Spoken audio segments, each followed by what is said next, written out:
Bismillahirrahmanirrahim. Assalamualaikum warahmatullahi wabarakatuh. Salam sejahtera bagi kita semua.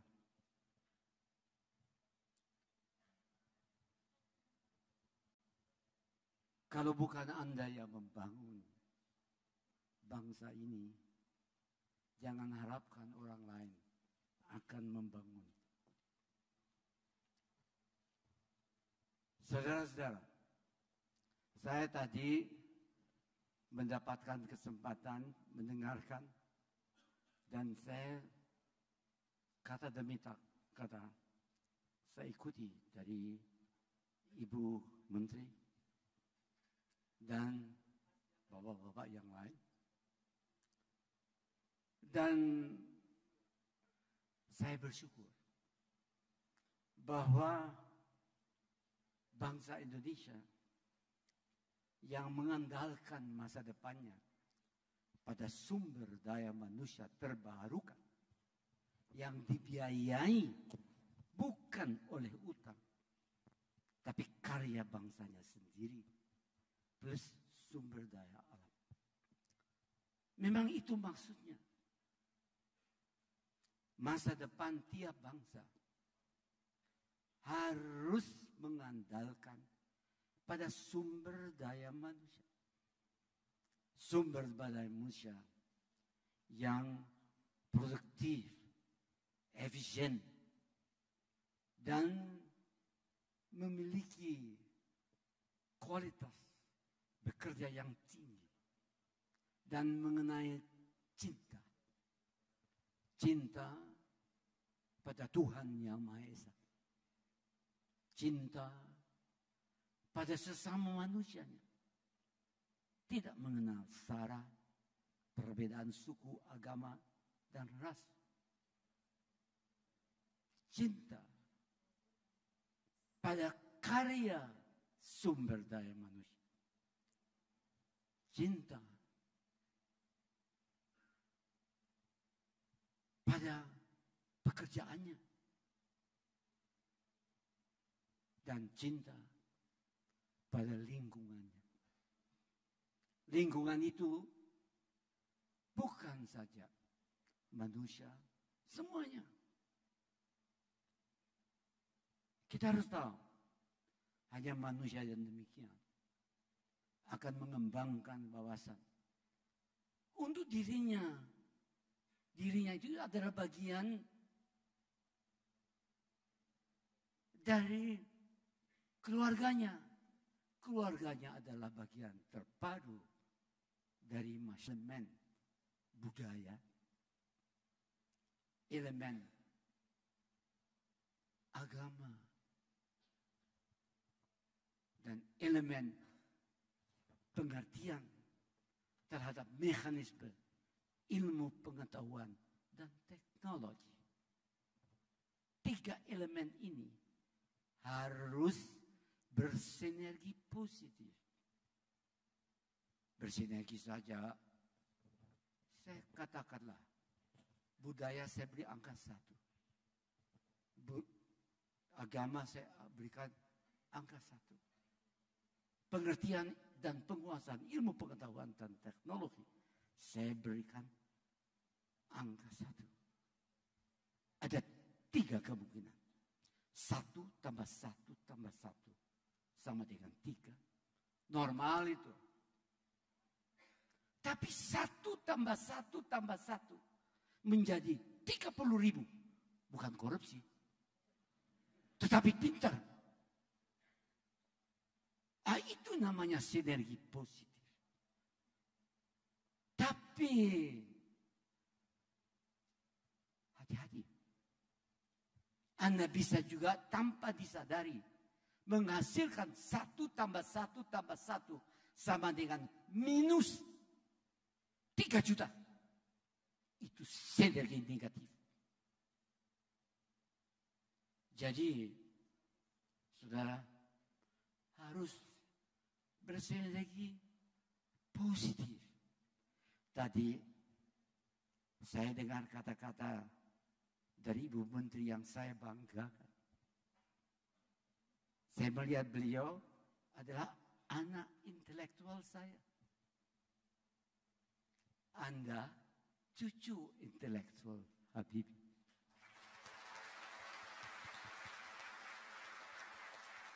Waktu saya dengar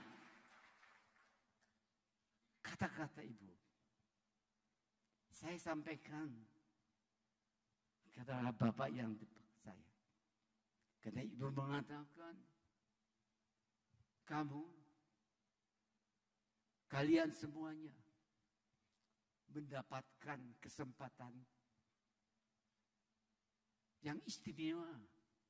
Bukan dari pinjaman, cari kredit. Tetapi dari keringat rakyat yang bekerja, yang membayar pajak. Hanya rakyat yang bekerja dan kehidupannya lumayan. Dia sanggup membiayai.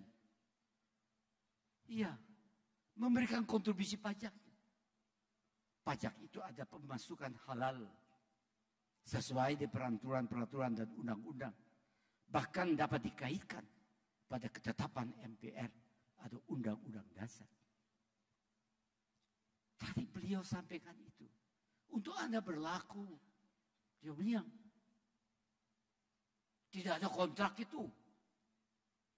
Beliau mengatakan, 2N tambah 1.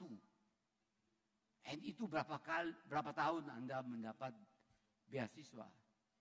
Kalau N-nya sama dengan 2, maka Anda harus bekerja 5 tahun. Kontrak dengan pemerintah. Saudara-saudara, Anda tidak ada kontrak. Tapi Anda dipilih. Tidak berdasarkan elemen-elemen pemikiran yang sara.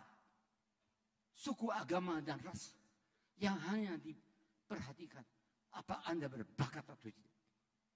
Dan tidak memihak pada gender, pria apa sama saja. Itu yang disampaikan oleh Ibu Menteri. Saya dengar itu, saya bisikan sama Bapak. Saya tidak pernah mendapatkan beasiswa. Saya belajar di luar negeri. Bukan karena saya bodoh. Ibu saya, waktu ayah saya sedang sholat Isya, memimpin sholat itu.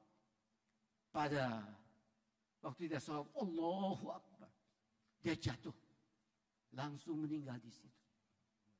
Ibu saya, dia sumpah, saya akan jadikan putra saya yang dalam kandungan.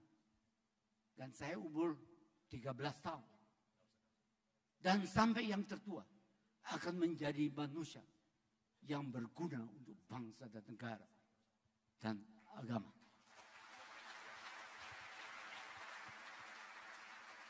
Karena itu,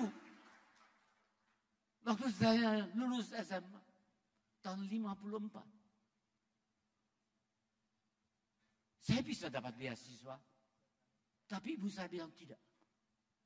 Diajukan permohonan, boleh membeli devisa negara.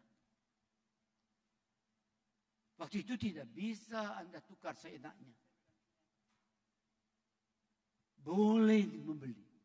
Ibu saya mengajukan permohonan dengan bukti-bukti bahwa dia sumpah untuk suaminya yang dapat heart attack meninggal waktu memimpin sholat terakhir Isya. Akhirnya saya diberikan. Saya dapat beasiswa. Dalam arti, ya, ibu saya harus store. Dia buat catering. Dia jual bahan untuk nyetor.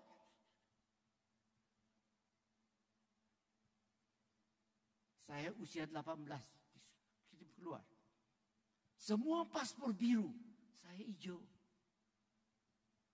Saya S1, S2, biaya sendiri. S3 mandiri. Saya kerja sebagai asisten. Dan saya bisa lulus dalam usia 28 tahun.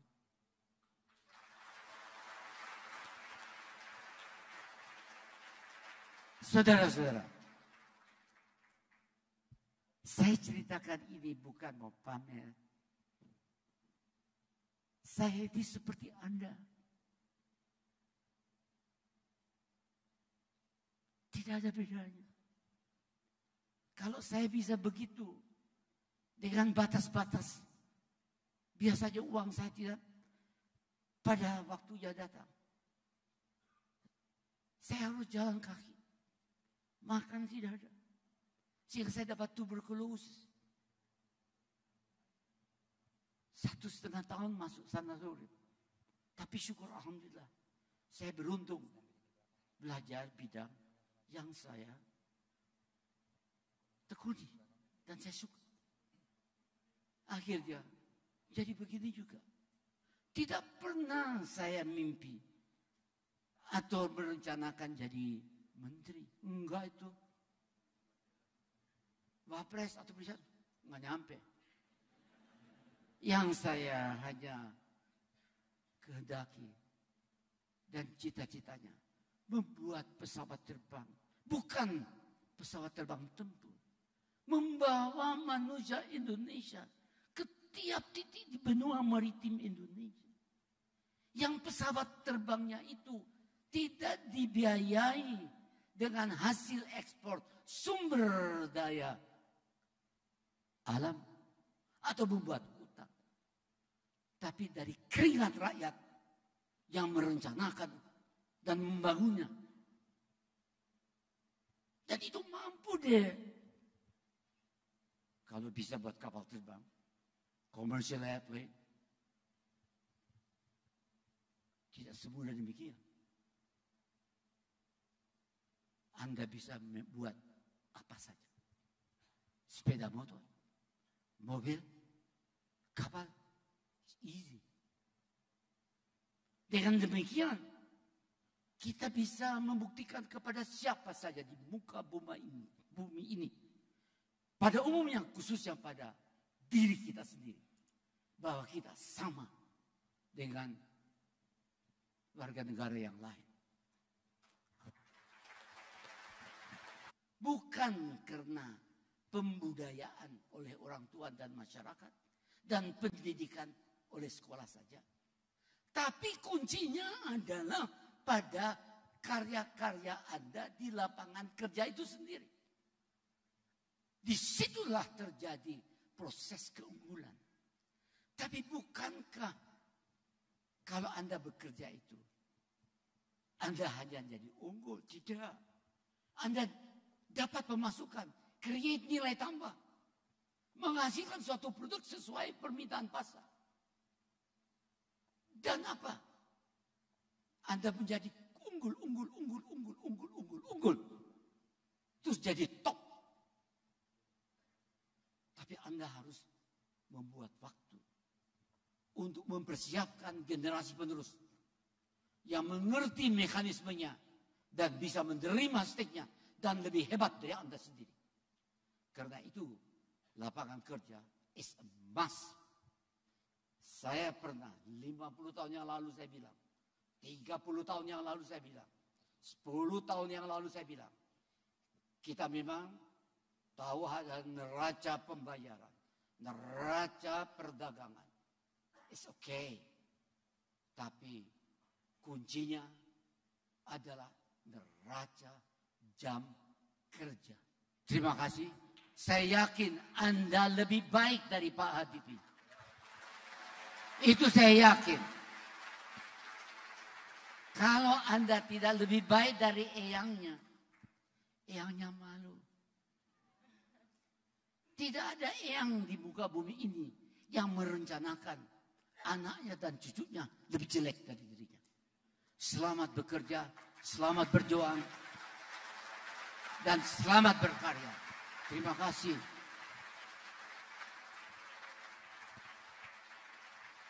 luar biasa.